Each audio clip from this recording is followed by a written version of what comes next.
ey tınlarga cinim anam. Mübarek hırındışım kulum kuşlar. Yiraktaki oğlumların eytli salam, eytli salam. Mübarek meldaşlar, mübarek canadaşlar, mübarek kırındaşlar. Yiraktaki oğlumların eytli salam, eytli salam.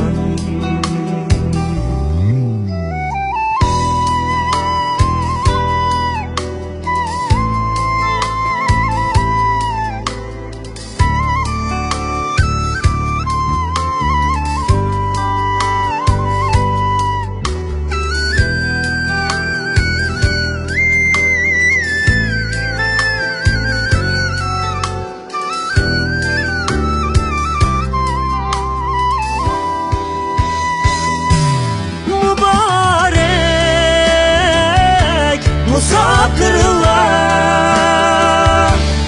mübarek, hey yoksullar, hey mübarek dili sunuklar. Bu köyüm emnunlarga eytli salam, eytli salam, eytli salam, eytli salam.